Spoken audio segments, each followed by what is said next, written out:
All right, let's see if this thing is working. Welcome, everyone.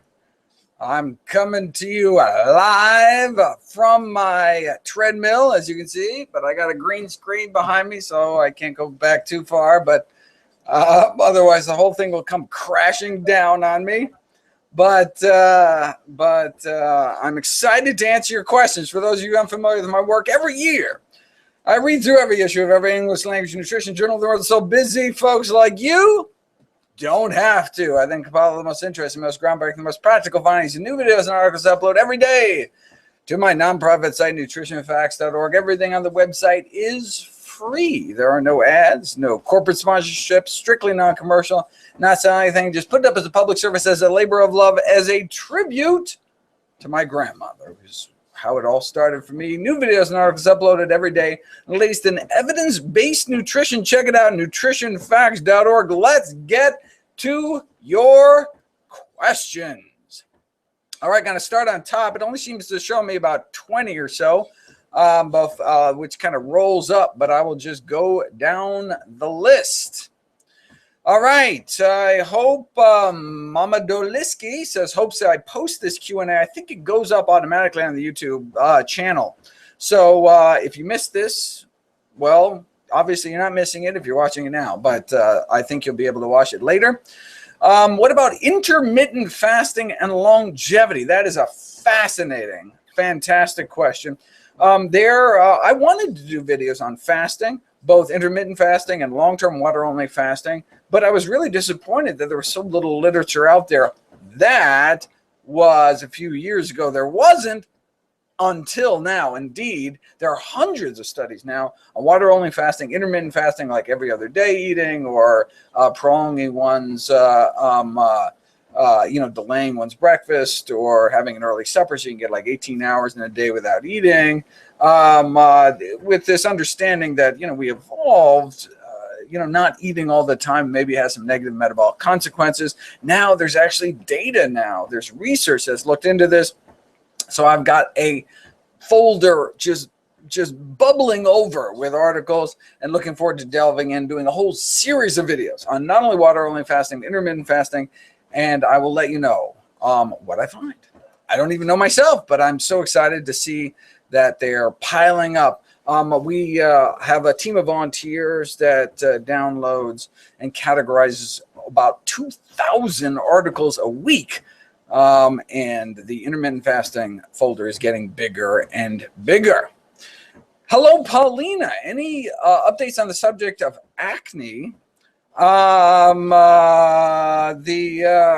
So I've got a bunch of videos on acne, mostly talking about TOR signaling, the leucine, particularly in dairy products, and high glycemic foods, that combination leading to the acne epidemic. There's actually populations that don't get acne in adolescence, whereas in the Western world, nearly 100% of teens do, and it has to do with our diet.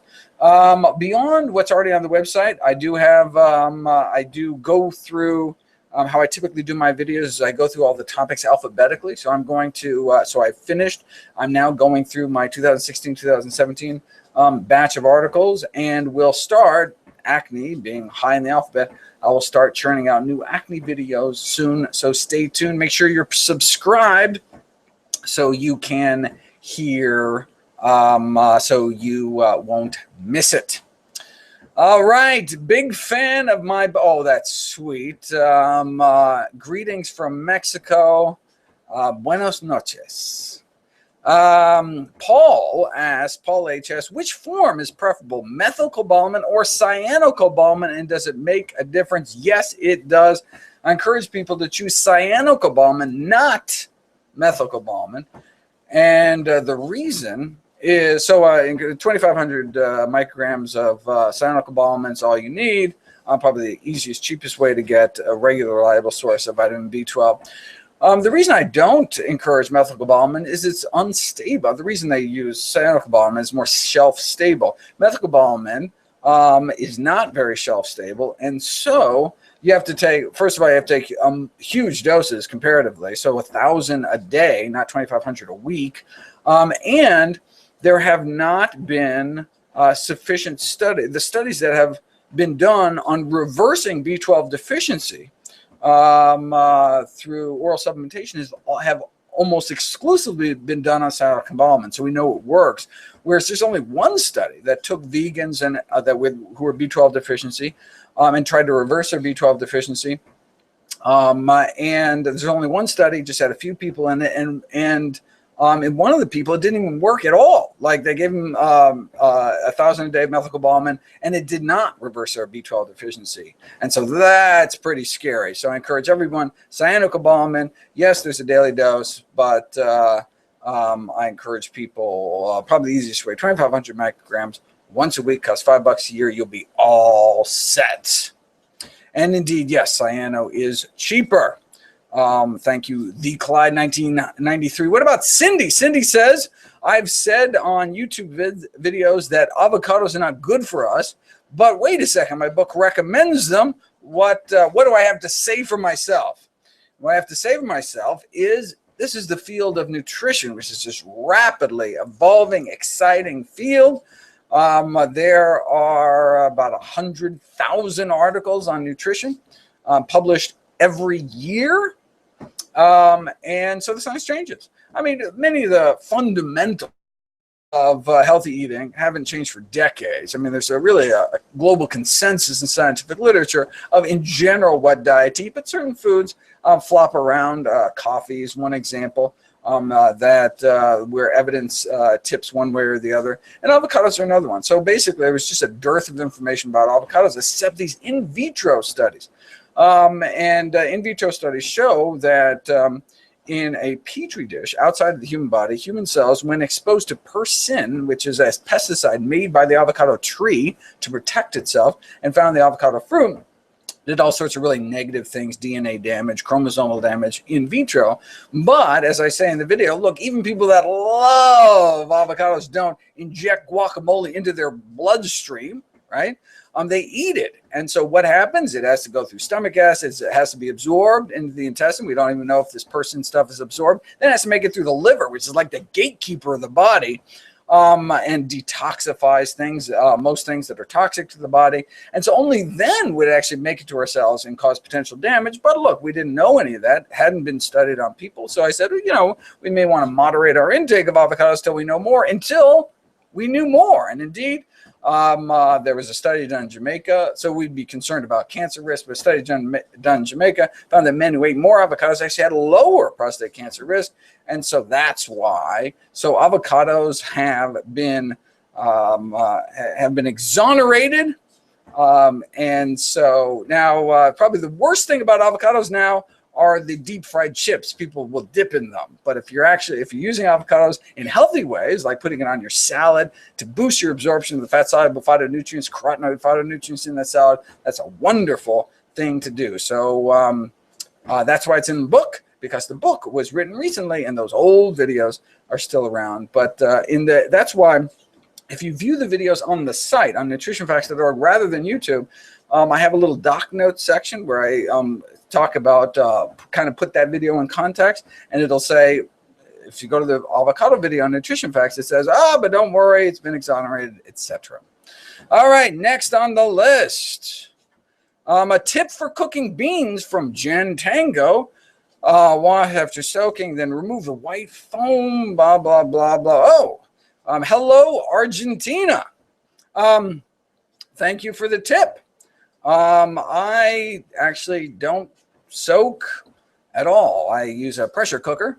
But for those that soak overnight, you can try that tip. Okay. Seabird Sailing Excursions asks, does diet affect platelet count? So this person is worried that they have a platelet count of 171. Which is kind of borderline low, and saying, look, all my other lab results look perfect. You have to understand that this is just based on a normogram. So that kind of normal value is 180 to 4 whatever. It's just kind of a curve, a bell curve. And so being right on one side or the other doesn't necessarily say anything.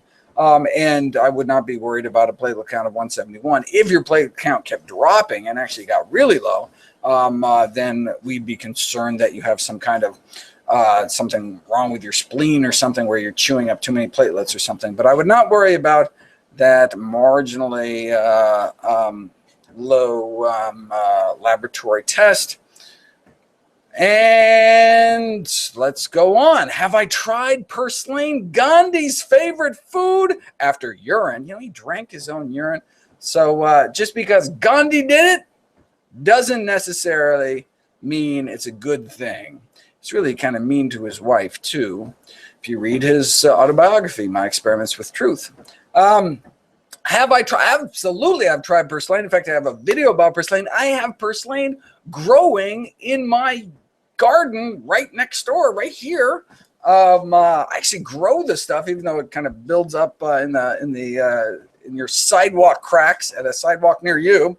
It is one of the most common plants on the planet. Super healthy and delicious. Has this nice lemony tang to it. Grows like a weed because it is a weed, I guess. It's delicious. It's fantastic. You can actually buy it in some countries like a produce, but I just grow it because I can't find it anywhere. I love it. It's relatively high in omega-3s. Packed with all sorts of goodies. Seem to have some medicinal properties as I described in the video. And we'll do more videos about purslane, even though it's hard to find. And typically I don't do videos about things that aren't kind of practical. But look, you can grow the stuff, or you could forage it away from roads, so it doesn't have lead contamination from the time we had leaded gas, or the polycyclic aromatic hydrocarbons from diesel exhaust. So don't pick veggies next to a highway. But if you can find some nice, some pure purslane, eat it. It's delicious. Even if it wasn't healthy, I'd eat it because it's so delicious. All right, unless it was really unhealthy. Okay, next. Frank says, how does everyone get Frank, double Frank squared asks, how does everyone get adequate omega-3s? They have to eat it. So omega-3 fatty acids are essential fatty acids, meaning our body can't make them. We have to take them into our diet. And so among the healthiest sources of omega-3s are flax seeds. So that's one of the reasons I recommend a tablespoon of ground flax seeds every day to get your omega-3s. But also chia seeds and hemp seeds and walnuts and dark green leafy vegetables have a lot of omega-3s, but there's so little fat that no matter what percentage of omega-3s, you'd have to eat like a wheelbarrow worth of greens to get your omega-3s. But I have lots of videos on how much you need and how to get them and all the details thereof. All right. Jan Tango asks, is a tablespoon of organic, extra virgin, super duper duper virgin olive oil on my daily nutrition plan? No, it's not. Why? Because it is a yellow light food. And so I have a traffic light system of kind of green light foods, which we should center our diet around to the maximum extent possible. Yellow light foods, which we should minimize, and then green light foods, which ideally we should avoid. Extra virgin olive oil is a yellow light food. All other vegetable oils are red light foods. They're ultra processed foods, actually, but both of which I would minimize from one's diet. All right. And Joshua Pritikin says, oil is processed. Why not have the whole food? So instead of walnut oil, eat walnuts. Instead of olive oil, eat olives. The only problem, sodium content. So olives, whole food, right? Should be green light. No, it's yellow light because the brining process adds a lot of sodium. We want to keep, ideally, our sodium intake under 1,500 milligrams a day, according to the American Heart Association and the best available science. All right. In order to get all the omega-3s, is it enough to eat flax seeds every day? Or do I recommend supplementation?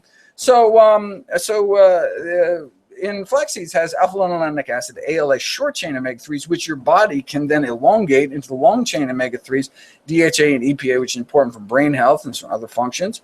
The question is, can we can we elongate enough for optimal health? So I talk about, well, what about if you have to create a brain in your uterus? For pregnant breastfeeding women or women even considering pregnancy, should they supplement with long-chain omega-3s directly into their diet, EPA, DHA? And particularly as you grow older, particularly older men may lose the ability to do that conversion.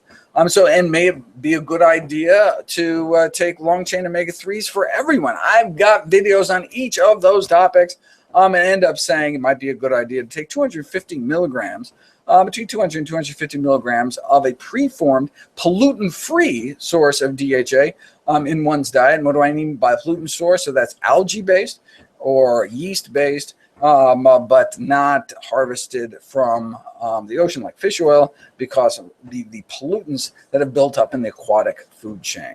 And that's in addition to getting your flax, because flax is lots of things other than omega-3s, like lignans, the world's leading source of lignans, a lot of boron, good for bone health, all sorts of good stuff. All right.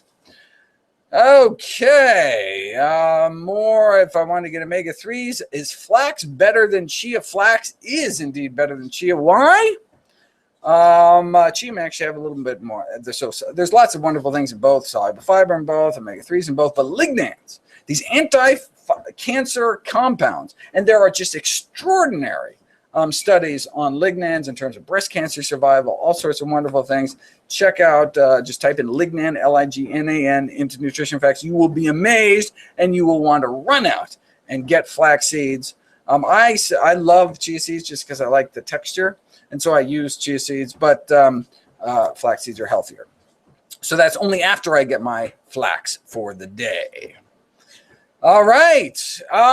Yes, indeed. We have right now in our very midst Joshua Pritikin, grandson of Nathan Pritikin. What relevance does that have? Nathan Pritikin healed my grandmother. In fact, my grandmother, Frances Gregor, was actually featured in Pritikin's biography, The Man Who Healed America's Heart, because she was one of his early success stories. Her remarkable recovery from terminal heart disease is what led me on the path to not only become a doctor, but practice the kind of medicine I practice today, lifestyle medicine using diet and exercise, to not just prevent and treat disease, but reverse disease as well. All right. There's evidently a YouTube video about how flax seeds can drop testosterone. I haven't seen a study to show that. If you come across such a study, please send it to me and I'll do a video about it. Okay, next, that's Bev asked, love the book, but what about all the people around the world who can't afford to access specialty items like amla powder? Well, the healthiest foods are among the cheapest foods. Like what's cheaper than dried beans, for example? And so one doesn't have to get fancy specialty foods into one's life. The few things that, like turmeric root or amla powder, dirt cheap. I have a video actually about amla powder and talk about how many pennies per year worth of. It's something absolutely crazy. Just to say, because look, it's a whole food. I mean, there's no patent, right? I mean, it's just ground up spice. And since you can't patent it, can't charge a lot of money for it. And so it should not prevent people from eating healthy. In fact, among the unhealthiest foods are the most expensive as well. Mark asks, is nutritional yeast an animal protein? No, yeast are in a whole nother kingdom, actually. They're fungi. They're unicellular, like basically one-celled mushrooms, if you may. And they are not animal protein. It's like mushroom protein, essentially. Okay. Yes, mushroom family. You got it, Joshua. You beat me to it. Pumpkin seeds, flag, blah, blah, blah. Oh, okay. Someone suggests that one should eat a variety of things for hair regrowth. I haven't seen any studies on that. Hello, hello. Lots of hellos from everybody. Hello, indeed. Is there a way to bind IGF-1 in vivo? First of all, what is IGF-1? Insulin-like growth factor 1 is a cancer-promoting growth hormone involved in the acquisition and progression of malignant human tumors like prostate cancer, like breast cancer. The question is there a way to bind up any excess IGF-1 in the system to decrease our cancer growth rates? And the answer is absolutely. There's something called IGF binding protein. Our liver, actually, it's one of our bodies, one ways our body protects itself from cancer, protects itself from excessive growth. So sure, in as little as 2 weeks, go on a plant-based diet, your levels of IGF-1 in your body drop because IGF-1 is created in your body from from eating animal protein. Meat, egg white, and dairy protein cause your liver to produce more IGF-1. But you cut down on animal protein, within 2 weeks, your IGF-1 levels drop. But wait a second, what about all the IGF-1 you have circulating in your system from the bacon and eggs you had 3 weeks ago? Well, your liver releases the snatch squad of binding proteins to tie up any excess IGF-1, pull it out of the system, and your protective levels of IGF-1 binding protein go up within weeks, and benefits continue to accrue the longer you eat healthy. And that was done by actually the Pritikin Research Group. Just as a note, and I've got videos on that as well. All right. Time to get nutritional yeast covered popcorn. You know it. I will join you in that. In fact, I haven't eaten supper yet, but in 9 minutes, I will. Binge eating. What are my thoughts? Not a good idea. Okay. David asks, with a bunch of butter? No, let's not put butter on our nutritional yeast popcorn. My thing just jumped, my chat box. So I'm going to have to scroll back up to the top. Sorry if I missed anybody's. A question about microwaves. Are microwaves bad for you? They are if you drop them on your foot. But microwaving is actually a very gentle way in terms of a nutrient preserving way to cook veggies. And I've got a video about that, of course. Some vegetables actually get more nutritious because it's not what you eat, it's what you absorb when you cook them. But it depends on how you cook them. Sometimes for some vegetables, even boiling makes them healthier, makes them more nutrients absorbed in your bloodstream once you eat them. And other foods are actually very sensitive, like bell peppers. Ideally, bell peppers should be eaten raw because no matter how you cook them, they lose a lot of their nutrition. And you paid good money for them, or you dug in the soil for them. All right, I'm gonna keep scrolling back up. Where am I? Wow, there are lots of wonderful. Maybe I should just jump in somewhere. I wanted to. Go in where I left off there. Oh wow! All right. Oh, here we go. I think I'm back. I'm back on the list because I don't want to. Okay, so I covered the microwaves are bad thing. How much protein do we need for muscle growth? We only need 0.8 grams per healthy kilogram of body weight. Get all the protein we need. How long does it take to lower blood pressure on a plant-based diet? That is an excellent question. In fact, it could be a life-saving question. People underestimate the power of plants to dramatically lower high blood pressure. So if you are on blood pressure pills, you need to do this along with your physician. You can't just start eating healthier because your blood pressure can drop too low. Because literally within days, so I talk about that McDougall study, 7-day trial, remarkable drops in blood pressure, and that's over after the vast majority had to stop or dramatically reduce their blood pressure medications. They had to, because if you treat the cause, you cure your blood pressure. You can't have normal blood pressure and be on blood pressure pills. You drop your blood pressure too low. You can pass out, get dizzy, hit your head. And so if you're on blood pressure lowering medications or blood sugar lowering medications, you need to make healthy dietary changes with your doctor's supervision, because your doctor has to start taking these drugs down, start weaning down the dose, dropping your insulin levels as your body works better and better. As you treat the cause, as the insulin resistance go down, they should be able to pull you off your insulin, get you off the oral hypoglycemics, get you off your blood pressure medications, get you off your cholesterol lowering medications. Because it can be dangerous to be on all these medications if you normalize your blood sugar or blood pressure, because it can drop too low. What about Himalayan salt? What about pink salt? What about organic salt? What about any kind of sea salt? It's salt, is salt, is salt, is salt. We need to reduce our sodium intake. I've got a bunch of videos. If anyone thinks, well, wait a second, isn't there like two sides? Isn't there like some people say it's good, some people say it's not good? That is because there's a very powerful processed food industry that is trying to use salt to sell their products as a flavor enhancer because their food is such dreck.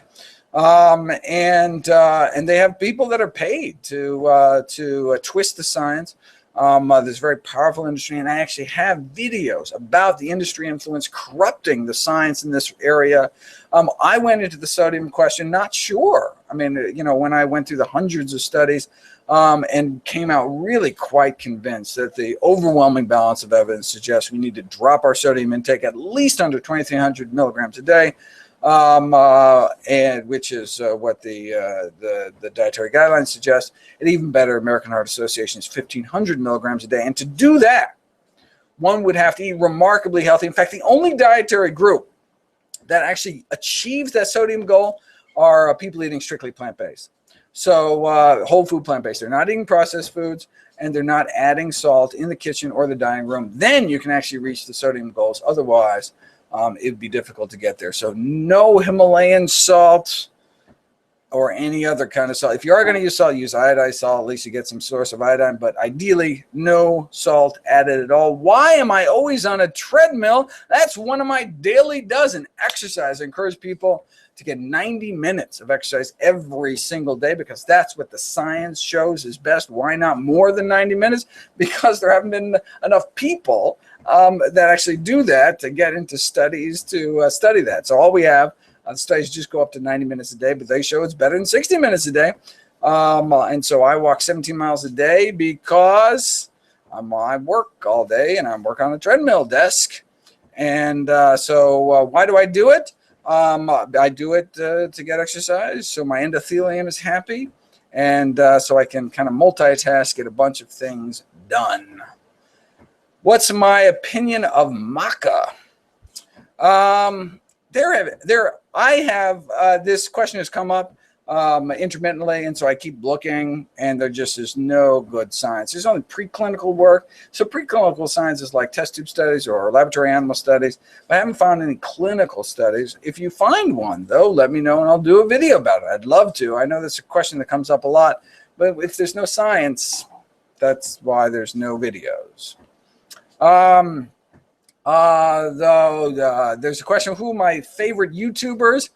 Sadly, people ask me about pop culture. People ask me about what's my favorite movies, or I'm stuck in the library and know very little about what's going on in the world. Apologize for that. So I don't know what's books are being published, what's in the lay press about nutrition, just the peer-reviewed literature. Ask me about the peer-reviewed literature. I'd be happy to talk to you about it. Recommended cat food, ask your veterinarian. See, I'm a veterinarian that's very specialized. I only know one species, a very limited, restricted, handicapped veterinarian. In fact, in that I only know one species people, and so I can't advise you about what to feed llamas or cats or anything else. But ask someone that knows the science. All right. So David asked, they are a healthy vegan. Question is, what about my non-vegan elderly mother-in-law? How can she reduce significant pain from peripheral artery disease? That's a great question. If you go to my website, there's basically no videos on peripheral artery disease. Not because there isn't good science, I just haven't got to it yet. But that's what my grandma suffered from, something called claudication, this crampy calf pain because your muscles are not getting enough nutrients, not getting enough oxygen, just like clogs to the arteries in the brain can give you a stroke, clogs to the arteries of the heart can give you a heart attack, clogs to the arteries in the legs, the femoral arteries going down into the thighs. If there's atherosclerosis in them, you can not get enough oxygen, you can get crampy kind of angina chest pain, but happening in your calves, and it limits mobility, all sorts of other things. And that can be reversed, something we've known since 1977. And you say 1977, wait a second, Ornish didn't start publishing on heart disease reversal till 79. That's because the first studies on atherosclerosis reversal, opening up arteries without surgery, was actually done on femoral arteries, peripheral artery disease. I'll talk about that whole story and talk about ways you can do that in a series of videos I have coming up on peripheral vascular disease. Stay tuned. Thank you so much, everyone, for joining me. I think you'll be excited. You see my little green screen here. I'm actually going to be inserting myself in the videos on the treadmill. It could look really cool or really dorky. We will see. You be the judge. I will talk to you next month. I'll do more live Q&As. Make sure to come over to Nutrition Facts and subscribe to make sure you don't miss any of the goodies. Have a wonderful night.